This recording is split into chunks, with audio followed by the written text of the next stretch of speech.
welcome back to Cinematic Sarcastic, podcast that talks all things movies and television. I'm Natalie, and I'm your host. On today's episode, we're going to talk about Disclaimer. This is a new thriller series starring Cate Blanchett and Kevin Kline. It premiered on the 11th of October, and I believe at this point we only have 2 episodes out right now. So disclaimer for anyone who is not familiar with this series. Stars Cate Blanchett, like I said. She is a wife and a mother, seems to have some troubles with her son who is in his early 20s, and a book gets sent to her front door basically detailing an affair she had decades earlier with the son of Kevin Kline's character, and the son's name is Jonathan. Now, the TV series sort of jumps back and forth between the decades. In the first episode, I found it pretty difficult to understand what was going on because it wasn't clear that was what they were doing. Like, it wasn't clear that they were time jumping in that first episode. You really only get that vibe like at the very end of the first episode, and then I think it is more clear in the second episode.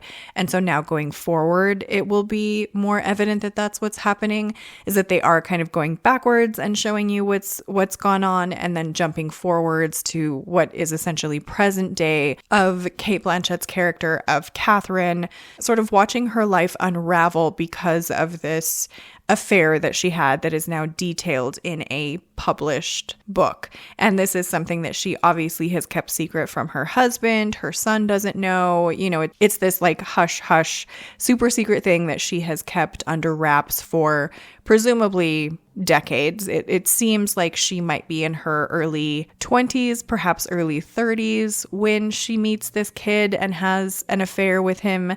Considerably younger than her, I would assume at this point. She already has her son when she has an affair. Here is the thing about Disclaimer, where I feel like I am not certain at this point whether or not I will carry forward with the television show. There is no doubt in my mind in this show that we have, you know, some actors and actresses who are clearly very talented. Cate Blanchett is amazing. Kevin Kline obviously is a great actor.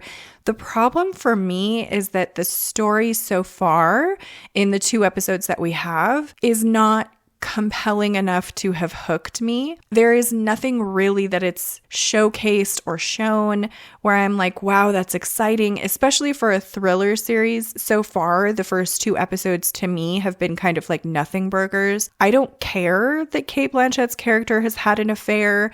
Nothing about that is exciting. Like, movies and television shows the world over have done affairs at this point, and a lot of them have done it, you know, where it's considerably more compelling very early on than this one. I know, or at least I believe, that this show is based off of a book, and I don't know how different the book is. I have never read it. I am not familiar with it, or I don't know if this is a strong or weak adaptation. For me, I just think it's a particularly weak adaptation. That's the way that I'm going to go, in that they haven't quite hooked you as an audience the way that potentially the author has hooked you in the book. I have been sort of recently thinking, or kind of noticing, and you guys will let me know if this is something that you've also noticed, or if it's something that we have just moved away from and I am just now noticing it. And it's something that's been going on for a while, but something in some of the new shows that I have been noticing is when I was younger, and obviously this is going to age me quite considerably, I feel like, but back in like the 80s and 90s, and maybe even into the 2000s, the early 2000s, when we would get a new show, you know, that pilot episode was really like the hook, if you will. The pilot episode was really there to see, like, do we have an audience? Can we get this audience? And then every remaining episode after that is just sort of like filling you into the remainder of what that first episode sort of hooked you into. And I'm very used to shows sort of set up that way. And I don't know if potentially we just have, again, like I said, moved away from that particular way of doing things. I know with the addition of sort of streaming services, we've got Netflix that drops, you know, an entire series in a day, and we're not waiting, you know, every week the same way for everything, the way that we used to when I was younger. And so maybe, it's just not necessary anymore for some television shows to have that sort of really gritty first episode that like grabs your attention and keeps you interested in the remainder of it. But for Disclaimer, to me, that's what it's missing, is that there is nothing in that first episode, and unfortunately nothing in the second episode, that really just sort of hooks me as someone that's in the audience, where I'm like, wow, that's interesting, or that's a new take, or that's, something we've never seen before.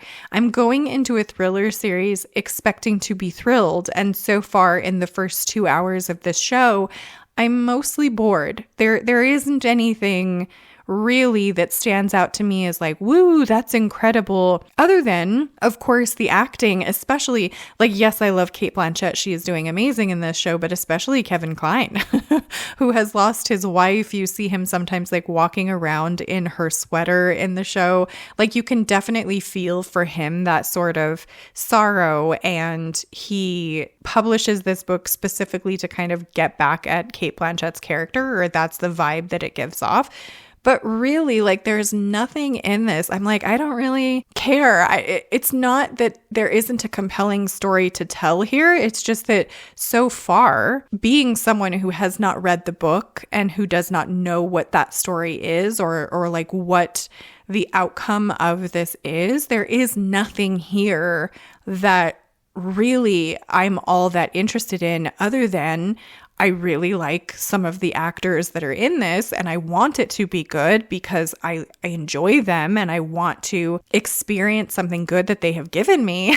But for me, so far, Disclaimer is just an all-around dud. It's not, in my opinion, being portrayed in maybe the best way possible for this show. It does kind of make me a little bit more interested to take a look at the book and maybe read the book and sort of get a little bit more of, why this was adapted in the first place. Like, obviously you need a book that is compelling enough that somebody sees that and wants to turn it into a television series. And I'm hoping that this is just one of those things where, because we don't know, we don't know what we don't know as the audience, that there just is some sort of big looming surprise, this amazing thing that will happen down the road. But the problem is I don't know if I care enough to get there, if that makes sense. So for anybody who is looking to tune in to Disclaimer, if you are not familiar with this story and are not familiar with the book, just be prepared that it is a very slow start, in my opinion. It is something that